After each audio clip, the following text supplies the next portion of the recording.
朋友们，大家好啊！今天是2025年的1月10日。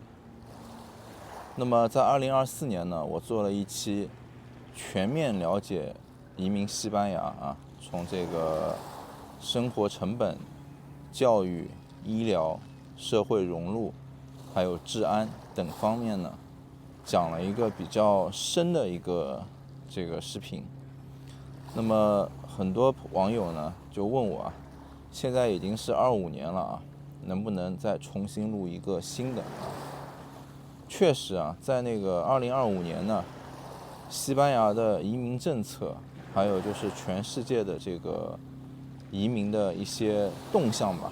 都有了比较大的变化。所以呢，今天呢，我还是坐在海边录一个2025年全面了解西班牙移民的这样的一个内容。那么想移民欧洲啊，移民西班牙，或者说想移民的朋友呢，都可以看看这个视频啊，多一点了解啊。那我的视频呢也不含什么套路，对吧？因为我也不是移民中介啊，所以呢我会最多的讲出我自己真实的感受啊，因为我在西班牙这些年吧，我也去了欧洲不少地方啊，西班牙我也去了不少城市，所以呢，应该呢，我还是能够讲一些我自己的个人见解，好吧？那我们废话少说，现在就开始啊。首先呢，我想先讲一讲，就是移民欧洲、移民西班牙啊，它的优点是什么？那如果说你喜欢这个欧洲这种历史悠久的这种人文，对吧？这个世界上最好的福利制度，还有呢就是应该来说也是世界上最高的这个人权的标准啊。那么欧洲呢确实是一个就很多人向往移民的地方。那么在欧洲这么多国家里面呢，西班牙呢又是一个比较有特色的国家。首先呢，西班牙的这个移民政策呢，在整个欧洲的国家里面来说呢，它是相对移民比较政策宽松的，它有多种多样的这种移民的政策，甚至呢就是像许多中介说的免费移民它真的有这样的政策，我后面会讲到。第二呢，就是像西班牙吧，它本身呢，它的这个国家就经历了许多种族还有历史上各种各样的这个统治者吧，所以呢，它本身就是一个融合度非常高的一个国家。那么对于外来的移民呢，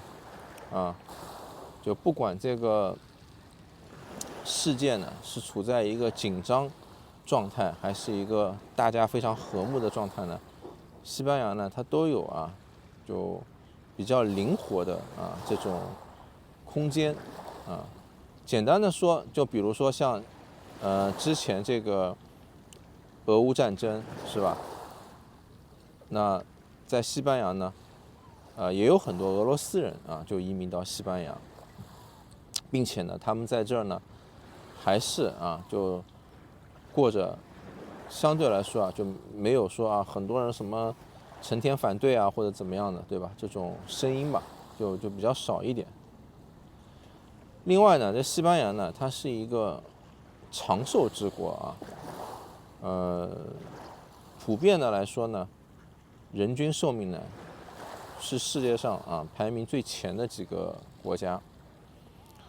就我们这一片南边因为阳光比较好我看到我的邻居很多都是80-90岁的，就老爷爷老奶奶。但这些人他80-90岁，他不是说他瘫在床上，对吧？他还是每天就是在海边推个那种就是帮助走路的，或者说提个那种菜篮子什么的，他们还能自己买菜、走路啊。和他们交谈呢，他们这个思路非常的清楚啊。虽然可能牙齿没有那么多了，就是讲起话来就有点那个舌头有点含糊不清啊，但是讲话速度非常快，思路非常的清楚啊。因为我在这，我认识一个法国的一个老太太啊，还有一个西班牙的一个老爷爷。那法国老太太她会说英语说法语嘛，她就每天看到大家都要问候几句的啊，她思路就非常的清楚，都是90多岁了啊。而且呢，他们不像就是我们中国人啊，可能会说很注重什么养生啊，对吧？我觉得不光是中国人吧，亚洲人啊都会注重什么养生，对吧？日本人也很注重养生，他们就及时行乐的啊，就这个喝酒啊、抽烟啊，是吧？啊，他们就年纪很大了，60、70岁的人，他晚上也要嗨到这个夜里12点以后啊，才那个休息啊。不像我们，对吧？就早早的，可能10点就睡觉了啊。所以呢，我经常想啊，就如果他们像我们一样那么养生的话，那他应该更长寿，对吧？当然了，这一切呢也取决于就是他们这边有比较全面的医疗制度啊。我认识的这些90多岁的这些人呢，啊，他们就是每周也会去那个就是公立的医疗机构啊去检查啊。我还问过，我说你检查什么呢？他说我检查心脏啊，或者说开一点日常吃的药啊什么的啊。那还有呢，就是西班牙这边呢，虽然说啊，它的经济啊不是在那个整个欧洲国家当中啊最前面的几个，对吧？像德国啊、法国啊，经济都比西班牙要好。但是呢，西班牙的这个产业比较全啊，然后呢，它自己的产的物资啊比较丰富，像那个水果呀、蔬菜呀、大米呀、油啊啊，并且它的工业也还是很全面的，它有自己的高铁啊，它也参与那个空客飞机的组装啊，像那个马上还有那个中国的企业，对吧？要来这边投资那个新能源那个厂啊，马斯克这边的这个特斯拉啊，也要在那个西班牙这边呢开设那个工厂。所以呢，就它的这个产业呢还是比较全的啊。那么对于未来啊，就是寻找工作机会来说呢，总体来说吧，啊，还是有一定机会的啊。在2024年啊，西班牙的这个 GDP，它的增长速度呢是比较快的啊，它增长了4%左右。这个呢，比起前几年啊，它比较这个颓废的情况来看啊，它是一下子就雄起了，就振作起来了啊。这点呢也是啊，大家为什么越来越多的人来投资西班牙啊，在这边买房啊，或者说在这边想移民啊，就是很多人还是比较看好西班牙的未来啊。好吧，那我们先说说这个移民西班牙的几种方式。那么西班牙有几种方式呢？首先就是投资移民，投资移民呢就不得不说之前这个黄金签证。黄金签证呢，就是说你只要买一个50万欧元的房子，你就可以在西班牙全家获得居留。但现在呢，这个黄金移民呢，黄金居留呢，已经彻底被取消了，100%的啊。如果还有人说我可以做这个什么赶在最后的一批什么的我可以说千万不要去听这些首先，就算赶着1、2个月里面去提交，你买房还要时间，对吧？我认为呢，很多人就想趁着这样的一个时间呢，赚快钱，是吧？因为你买房到看房到交易到这一系列的，你都是需要时间的。他们很多人说呢，就是我比如说4月份结束，那我现在2月份、3月份，我赶紧随便买个房，然后我就快点提交，提交完以后，如果不行，我再补资料再把这个战线拖长我觉得这样风险是很高的。且不说你买的房当中有没有什么问题，对吧？就是在这种已经要收尾的项目，就是说这个国家它已经不推这个东西了，你还要去最后做这样风险很高的事情，那很简单，也不需要给你再审核什么了，直接给你拒了就行了嘛，对吧？但是呢，投资移民黄金居留只是一种，还有比如说你存款你存款在西班牙的银行里面，100万欧元200万欧元，或者买西班牙的这种国有的国债，对吧？这种都是可以的当然了，这个是针对我认为妥妥的有钱人，是吧？那么对于广大的中产或者说普通人，更多的看到的呢是这个非盈利移民，对吧？非盈利移民其实我过去已经说了很多很多次，包括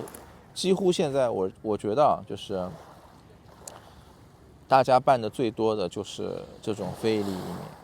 非盈利移民就是不能在西班牙工作其他的都可以。那么它的成本其实就很简单了，就是首先一个移民的费用，对吧？移民的这些费用每个人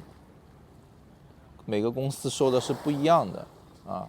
便宜的我听到有4、5万的贵的我也听到过有10万、20万的，对吧？然后呢，就是你在西班牙租房或者买房租房的成本。那么还有就是你每个月的生活费，如果有孩子的话呢，你还要加上这个孩子的教育的费用，对吧？还有孩子的生活费那就是这样的一个费用。那么对于我身边我看到的这个价格吧，差不多是在1年30万到50万人民币之间就是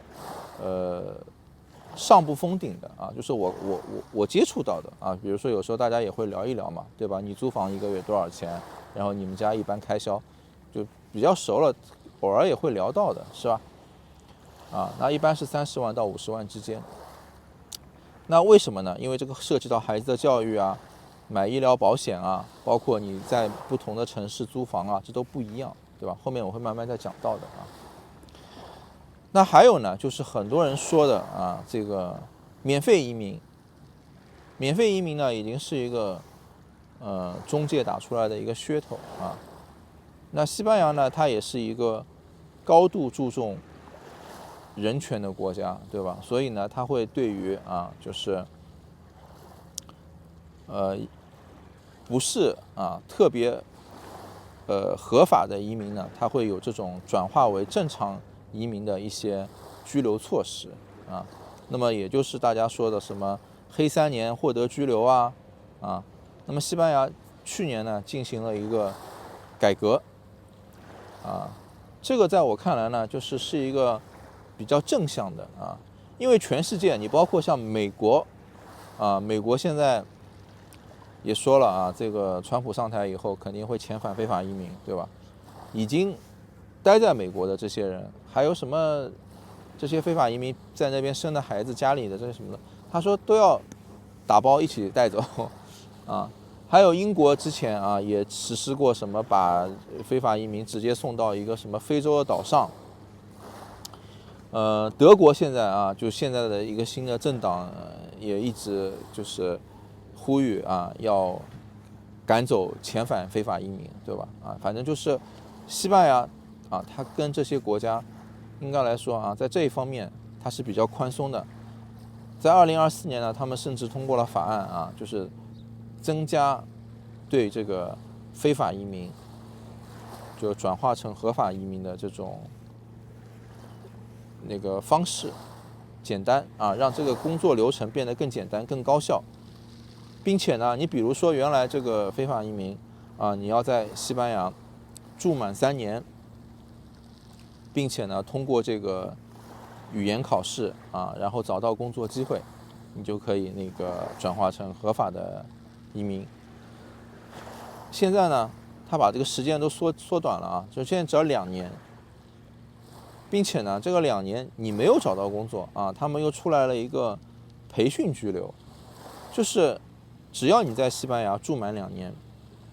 你就可以去参加培训。这种培训呢，就是对你进行职业的技能的培训啊。你参加完培训以后呢，你再去找工作。你找到工作以后呢，你就可以转化成这个合法的居留。那么这个当中啊，我稍微讲一讲，就这个当中呢，它有2点。首先呢，就是你去参加这种培训啊，你肯定是要有语言能力的，对吧？不是说啊你语言也不通，或者说你只会说一些别的语言，英语啊什么的，他也要你去参加这些培训。你必须得熟练的掌握西班牙语，这个是前提，对吧？那所以这一步呢，也难倒了很多不是西班牙母语者的人。那像一些南美的国家的人，对吧？或者说啊西班牙语说的比较好的人，他们我觉得就完全没问题啊。第二点呢，就是你找的这个工作呢，必须跟你去参加培训的这个课程是一致的啊。比如说你参加一个理发的课程，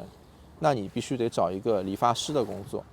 啊。你说我在理发师这个美容院里面当收银行不行？不行啊。还有呢，比如说你是学这个餐厅服务的，就服务员吧，那你去餐厅你只能当服务员，你能不能去当厨师？不行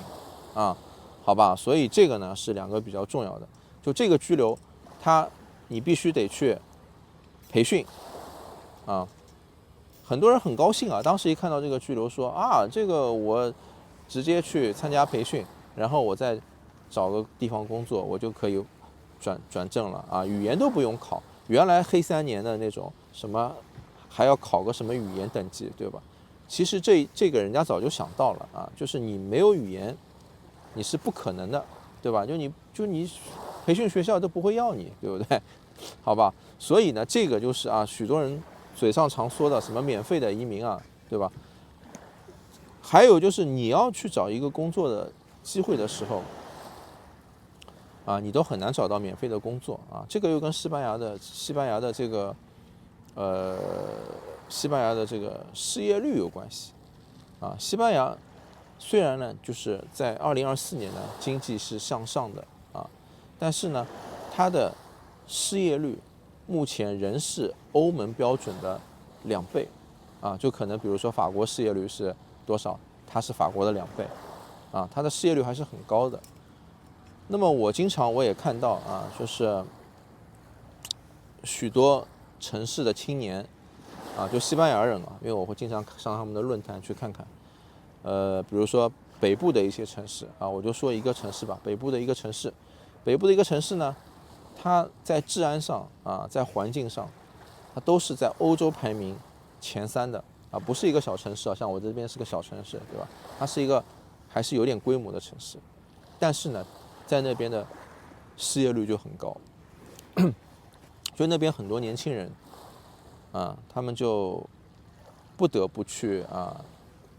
这个更大的城市寻找工作，寻找更多的工作机会，因为那里除了一些基础的服务，对吧？比如说你家水管坏了，他需要一个水管工啊；你生病了，他需要医生啊。其他的就是他不是更多的啊，就是在不停的发展啊，所以呢，就是就业机会呢还是比较难的啊。那么这一点呢，我说啊，它又不是一个免费的移民，对吧？虽然免费的移民是它可能不需要你有什么像非盈利移民，你需要一定的存款啊，一定的这个每个月的额外的收入，对吧？但是呢，它肯定也是需要你掌握语言你要去学这个技能并且你去学这个技能，它是实打实的你要去学的有些学校是免费的，有些学校是收费的你要有出勤率，通过考试，然后再找到工作，这样这个居留才顺理成章的是变成一个正式的居留，不然的话你没有成功的话你就失败了还有呢就是这段时间我看到也是比较多的是一个什么数字移民数字移民呢这个东西呢其实我是很熟的首先我自己就是数字移民我可以告诉大家。第二点呢就是数字移民呢也很简单，对吧？听起来顾名思义就是你在这个地方居住，但是呢你的收入不是靠这个地方获得的比如说你是一个计算机工程师你可以在西班牙住着，但是呢你接的公司你可以接谷歌，你可以接微软，你可以接苹果你是专门编程的，对吧？你是一个自由职业者，你的顾客不是西班牙的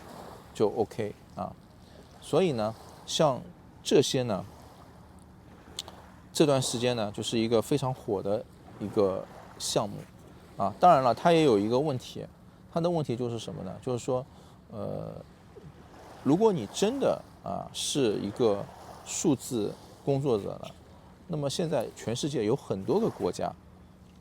对吧？都有这样的签证。西班牙的呢，并不是一个特别要求低的并且呢，在这个税收上面它的这个税收呢，它是有一定标准的可以说是不低。那很多人说，那我那个少申报一点收入就行了，对吧？那个也是不行的，因为你必须要符合它的要求。它的要求就是你的收入必须要达到，比如说4000欧元，甚至更高就是一个月的收入那么你交的税必然就到，就是说他算好的就是你来能够给他带来多少的收入，对吧？那可能你还会有一些其他的在这边生活住房什么的这样呢就是这是他就是设计这个移民的一种初衷吧，我可以说这个我觉得没有什么坑不坑的，对吧？这个是个人，就是你自愿别人提出了这样的一个方案你愿意你就来，你不愿意就拉倒，对吧？是这样的。那么从这个孩子的教育我也聊一聊吧。就西班牙呢，就是它的教育呢分几种一种呢就是完全的公立教育。公立教育呢，就是你必须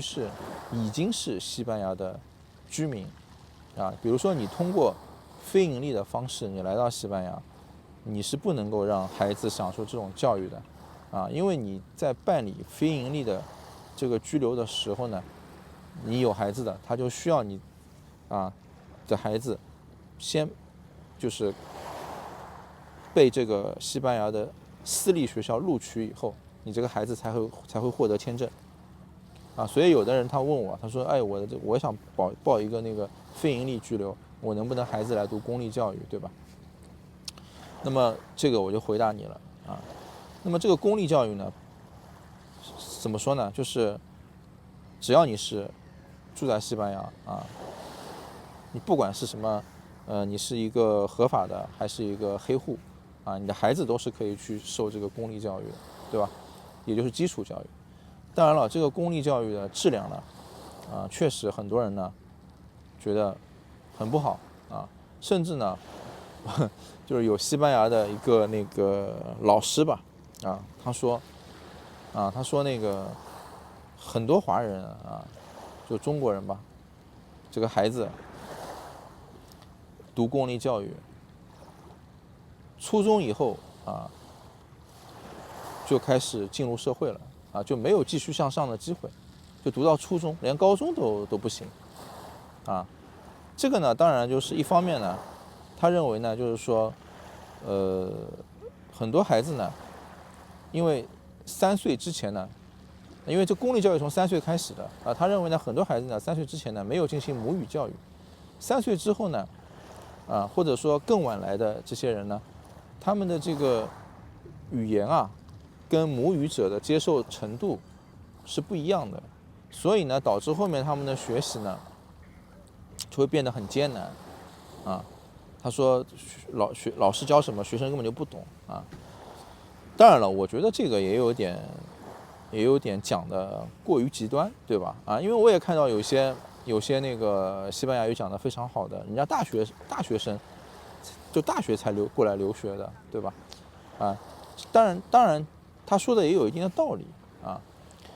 所以呢，公立教育呢确实是免费啊，但是呢，它的教育质量呢，反正有很多学校啊，这个大家可以网上去搜，对吧？你随便搜个公立教育学校，然后你就去看一看评价，对吧？反正本地人啊，他们觉得不是特别好。然后呢，它这个经济富裕的几个城市啊，它的这个公立教育呢，比起这个经济就不怎么好的几个城市呢，要好医疗方面也是的。那经济不好的那几个城市呢，这个公立教育呢，反正就是老师也不管然后学生呢可能学的也不怎么积极，反正整个氛围就不好第二个呢，就是这里人说的比较多的呢，半公半私半公半私呢，其实应该来说，它应该也属于就是教会学校，对吧？就是它背后呢是有一部分的财政上有这种支持的那么这类学校呢，它就是说比起完全的这种私立学校它是要便宜一点价格，但是呢，它的收费呢比公立教育呢又要贵一些这个呢，我看现在是大部分的就是中产家庭吧一个比较多的一个选择。那我觉得呢，总体来说呢，大家是比较满意的有一些问题呢，就是在部分地区呢因为这个总体来讲它的收费也不贵，对吧？然后它的这个质量也比较好，对吧？当然这个收费不贵，它也有标准就是你差不多一学期你还是要支出个几千欧元的，对吧？就不是说这个特别便宜的那么像这样的教育呢，就是说你的名额比较少就你必须有的人可能从幼儿园开始，他就必须去这样的一个学校开始占个坑在里面读，然后幼儿园、小学、中学、高中，可能一路上这么上来，那你的名额可能在里面它就会一直有。如果你就是中途进去的可能就比较难，对吧？因为中途进去，他这个学校是要面试的他不是就是你自己跑过去就给你上了，就分配的，对吧？那面试，如果你中途过去的你语言也不好，然后你又不是之前就一直在这边的老的生源，对吧？很有可能就人家又拒绝，就说这个东西呢它比较紧缺但是呢你必须从早就要做打算还有一种呢，就是这个私立教育。那私立教育呢，这边又分什么英式的、美式的，对吧？因为在西班牙这边，我看到更多私立教育呢是英式的就比较多一点。那么这种学校呢，就是它是首先是多语教学它有英语有西班牙语可能还要再学德语法语这个根据个人的兴趣第二点呢，它当然是有传统，对吧？像这种私立学校基本上都是有传统的它这个学校有什么自己的学校的一些，对吧？反正大家去看，你就可以把它想象成电影里面那种贵族学校就培养怎么样的一种人才，是吧？都可以往这方面去想。那当然了，好不好？我认为除了收钱多啊，其他当然对孩子来说是更多的一种体验，对吧？但是呢，这个费用确实不便宜啊，很昂贵。那么如果说啊，有的人有一个孩子，那还能负担一下；2、3个孩子，那就很吃力了，对吧？啊，那这样的学校呢，基本上呢，优点呢，就是我觉得很多人看重的就是他又学西班牙语啊，他又学英语或者学别的语言，并且呢，这类学校呢，他不需要学地方语言啊，因为西班牙这个国家呢，它是有很多种大区的啊，这几个大区呢都有自己的语言。那如果说你住在瓦伦西亚啊，那你就要让孩子从小啊在这边学瓦伦西亚语，就是学校把它当做一个必须要通过的考试啊。那像这种国际学校啊，私立学校，它就不需要去学这种语言啊，所以这个呢是一种优点吧啊，就是说很多中国家长啊，我觉得他们是比较看重的啊。那其他的呢，我觉得那咱们讲了敞开讲啊，就讲的直白一点，就我认为更多的中国家长就觉得呢，这些学校呢，那些新移民啊不是那么多，有钱的人更多一点啊，他们认为有钱的人更多一点呢，那孩子的这个处的圈子呢就简单一点，对吧？啊，不像啊很多什么难民啊，或者说啊很多这种就是乱七八糟的这种啊很穷的家庭，对吧？啊，他们觉得就他们的思维是这样想的这个是教育。那么你如果移民了西班牙以后呢那么你这个教育从比如说你英式的或者说这个美式的或者说你是公立的，对吧？你英式的、美式的这种私立教育呢，未来你读美式的，你当然是目标就是考美国的什么哈佛什么罗德岛对吧？什么斯坦福对吧？你如果是读英式的，那当然就考虑什么牛津剑桥对吧？帝国理工就是这样的一个方向。那当然了，就是如果你读的是公立的，或者说是那种什么教会的，对吧？你未来也是可以考很多欧洲的这个学校。这个呢，就是我觉得就是对于你是移民到西班牙，在这边孩子的教育这个对你在未来孩子去就是学习更上一个层次的时候呢，这是一个很显著的帮助的这点跟很多人呢，他去什么新加坡读书他去这个马来西亚读书去泰国读书对吧？因为有不少家庭他们也有人来咨询过我的因为考虑到什么呢虽然西班牙有很多优点，但是它的生活成本什么的，对吧？比起泰国比起马来西亚还是要高一点。那么如果就是这个孩子他觉得呢，在泰国、马来西亚那边的这种国际学校去读，也是双语制的，那未来他觉得也能考欧美的学校，对吧？那确实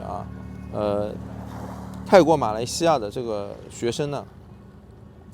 他也能考欧美学校但是呢，我觉得如果在社会融入方面的这些东西来讲呢这个我觉得还是有很大的压力的因为毕竟这里它就是本身就是欧美的这个文化，对吧？也是这个很多东西你可以那个耳濡目染你就对吧？生在这里你的这个融入或者说你不是融入，你这就是本身就是自然而然的，对吧？不然的话，你到了像我，比如说我是中年人我来了以后我会感觉到那种压力，就是这种融入的压力，是吧？这个还是有的，并且我觉得像我们这种如果不是很小就在这儿，或者说出生在这儿就是自身带有的那种文化、那种观念有时候还是会和这里的文化呢会起这种矛盾和冲突啊，对吧？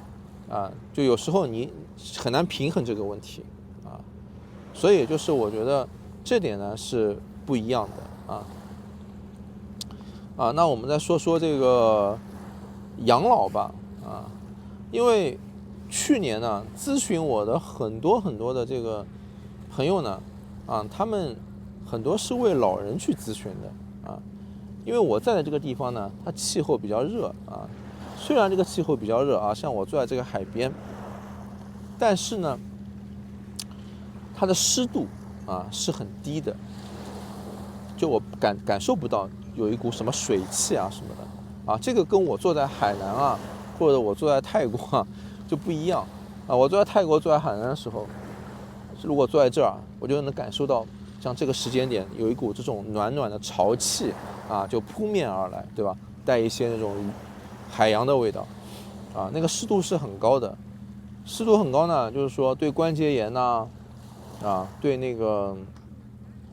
像原来反正我还搞摄影嘛，我买了很多摄影的镜头什么衣服很多衣服什么这种摄影的东西都发霉了坏掉了鞋子也是的。那湿度我觉得也是很重要的。当然了，就对我来讲呢其实我更喜欢湿度稍微高一点但是不得不说呢，地中海的这个海洋的这种气候呢，确实有它非常特别的一点就是有海有阳光，但是湿度呢不高那么这些老人呢，他们的子女呢都是在什么英国德国有的是在那儿结婚了，有的呢是在那儿工作但是呢这些老人呢他们在中国，对吧？那么离得很远，不是很方便所以呢他们就想帮老人呢就移民到西班牙来居住那要是有什么问题呢那么就飞机什么就很近，对吧？就2-3个小时的事情所以呢去年问的很多人是这样的一个原因。那么在这边呢，除了我前面说到的气候环境对吧？还有它本身的这个老人的长寿那这边的医疗和物资还有就是购物的方便性，还有交通呢，我觉得对养老来说呢，确实是一个比较好的首先呢，像这种小城市像我所在这种小城市，它在欧洲的地区当中呢应该来说治安是非常好的，在欧洲的这个现在的治安来讲基本上就没有怎么听到过非常恐怖的事情第二点呢，你像这个因为人也不是特别多，是吧你看那个像最近其实欧洲也流行什么反正就是那种感冒很多吧，有一个什么病毒我忘了我忘了但是像这个小城市我没有这种感觉，我跑到周边去，就我每天看到这些人也没有什么感冒的，什么都没有我觉得这个主要是人口密度没有那么高。第二点呢，确实就是可能这里这个阳光也很厉害，这种病毒也不是那么的多，对吧？不适宜病毒的生长。然后呢它每一个城市呢，哪怕像我这种小城市它周边车程1小时之内呢，它一定是有那个公立的那个医疗机构，它也有私立的医院私立医院就很多了，对吧？只要你买一个那个医疗的保险，并且这个医疗保险呢，其实你说它贵吧，它其实也不是那么贵买个医疗保险，你就可以就不用等候很长的时间因为大家都知道在海外看病就是等候时间很长那么你就不用等候很长时间，你就可以去这个私立医院看病并且呢像周边的这些购物呢不管是小城市大城市，超市这个菜场都是很全的网购，像什么亚马逊啊，还有各种各样的这种网购，像现在什么中国的这种什么 demo 是吧？还有这种像阿里就是淘宝系的就是网购的平台很多也都很方便，基本上像亚马逊这种都能做到当天送达所以呢，就是对于老人的生活养老来讲呢，它也算是比较来说就是配套设施挺完善的并且呢就是活动也很多，对吧？你像比如说在海里搞各种运动的前面那个玩游艇的，玩那种滑板的喜欢游泳的，海边晒太阳的，钓鱼的，高尔夫、爬山、骑自行车反正是很多很多的，应有尽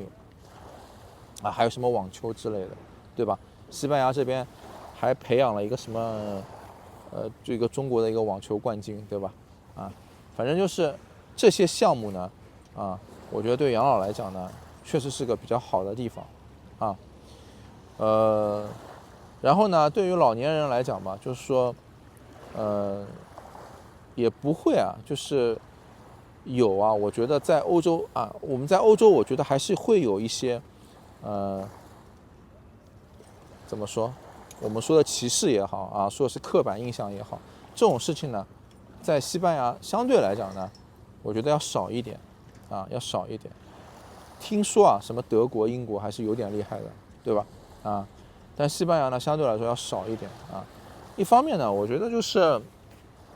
就我前面说的，西班牙它参与国际的这种，好像这种对立的这种事件当中它占的比重就一直是不多。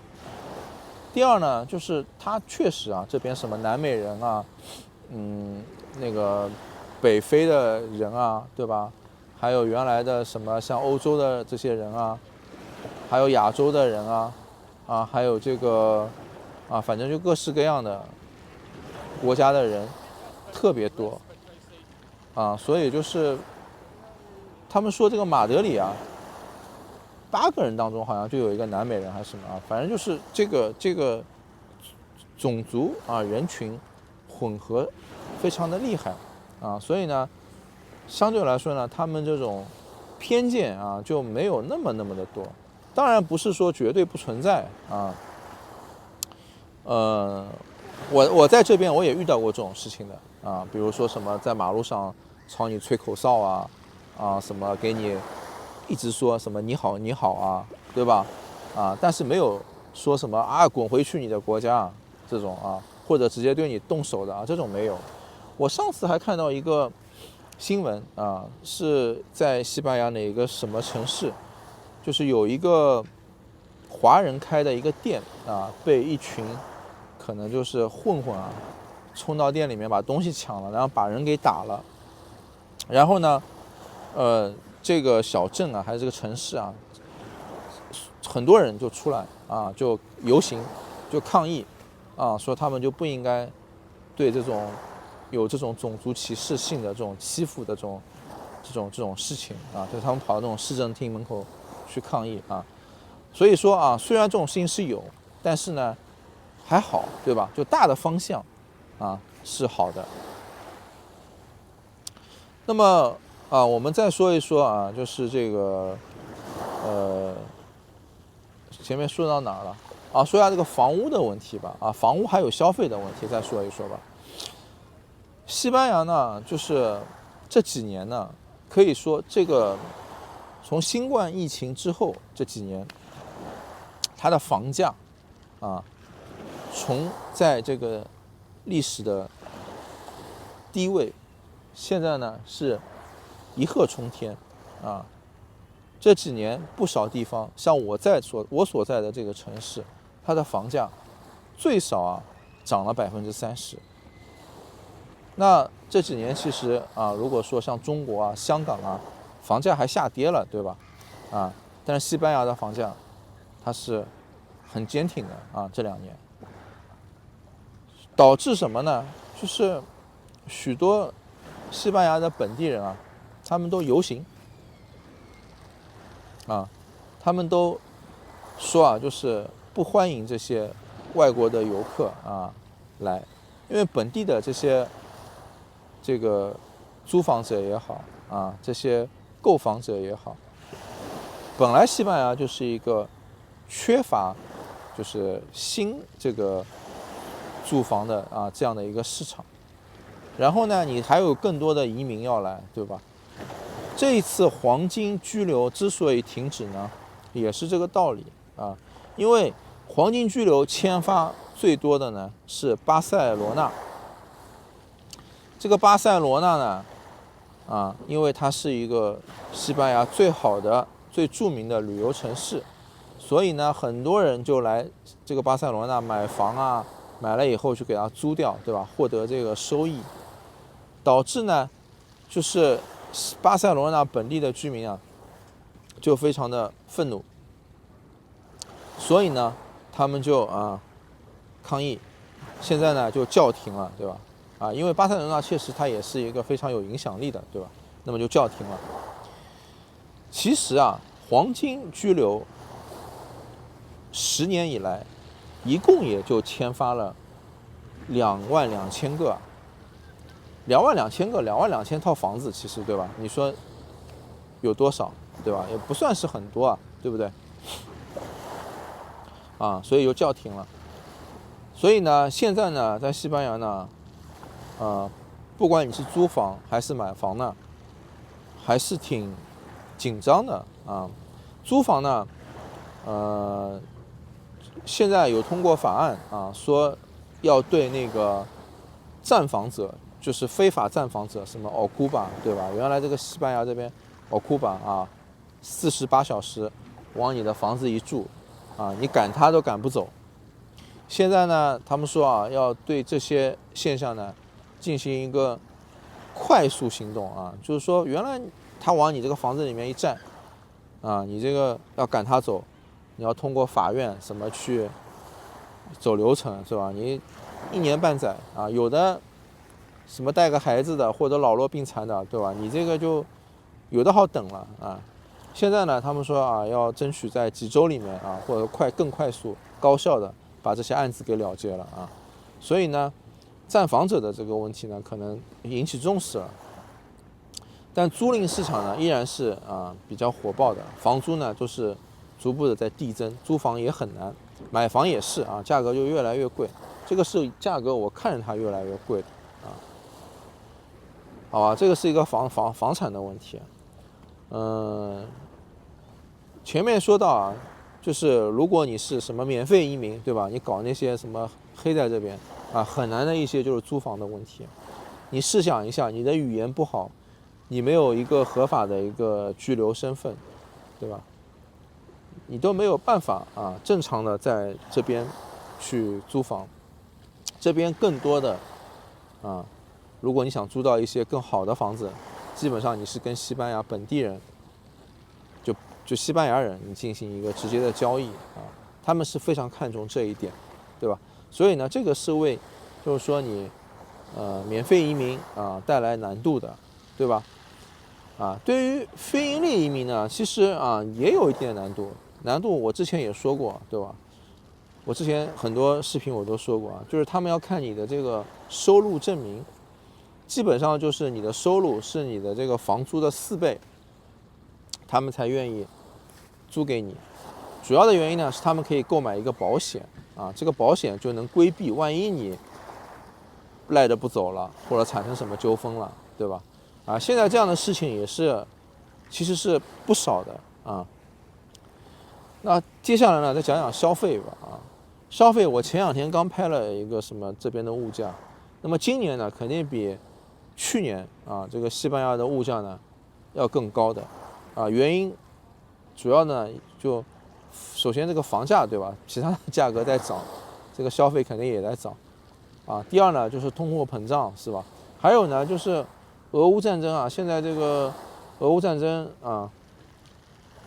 之前俄乌战争带来的一些那个税收上的一些减免，现在政府呢都要取消了就是可能大家觉得俄乌战争也要快结束了，对吧？那么插一句啊，我个人觉得，如果俄乌战争结束了，那有可能就是，会减少移民到西班牙的一些压力啊，可能就没有那么多的人会冲过来，因为俄乌战争，说实话就是这个俄乌战争其实移民到西班牙的人还是不少的啊，就不管是乌克兰人还是这个俄罗斯人，包括是他们周边国家的一些人啊，还是不少的啊。那这样的，如果战争在今年结束了啊，那对大家，对全世界都是好事，对吧？那么最后啊，我再讲一讲，就是移民到西班牙呢，缺点是什么，困难是什么，对吧？我自己自身的或者我周边看到的啊。首先呢，我觉得就是说，我之前说的，西班牙的失业率还是很高的啊，尽管就是24年的经济确实 GDP 在上升，经济在回暖，但是呢，它的失业率依然是欧盟的这个标准数值的2倍。年轻人呢，还是就除了像服务业旅游业很难找到一些就更国际化的一些工作，对吧？就这个空间很小这个也是就是广大的对于像移民家庭，比如说像那个我们的中国人家庭他们在这个西班牙的职场，对吧？除了部分少数的，就是第2代移民、第3代移民他们能在职场当中呢找到一个比较合适的工作大部分的就是第1代移民，或者说第2代移民，或者第1代半移民，对吧？真的只能去做什么超市做什么饭店什么做美甲做按摩呀。那么现在的问题是什么呢？就是这几年呢，这个生意反而越来越难做了因为移民的人也越来越多了嘛，对吧？之前就是大家一头栽进，就是说要向美国移民，要向哪移民。现在这几年就是西班牙看的人也多起来了，所以竞争呢也变得异常的激烈就这个趋势是向不好的方向在发展的，对吧？所以呢，就是在这边呢赚钱很难像我个人呢也是的，就是我自己呢也是一直在从事着像投资像理财这个方向也是没有办法，因为我必须要去应对现有的这样的情况去改变，对吧？当然我理想当中，其实我本来也想我在这边做一个，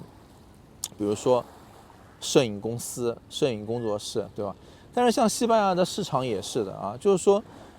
你比如说华人开的摄影公司基本服务的都是华人，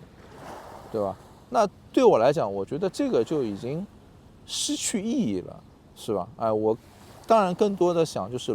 如果我做一个产业，当然想面对所有的客户，对吧？所以这个呢，我觉得是一个缺点，并且呢，它应该来说是一个长期来看呢，不是几年就能改变的一个现象第二点呢，还是语言的问题，因为西班牙语呢，其实是西班牙官方语言，也是使用的最多的语言。英语什么的，你在这边只能勉强的维持生活，你是很难就是说，应用到更多的领域，或者说主流的你去使用的，所以不得不呢，你在这边要去刻苦的学习西班牙语。那我之前我有视频我也说了，对吧？如果我今年我还是学不好西班牙语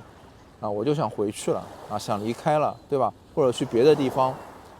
主要的原因就是因为如果你一直没有特别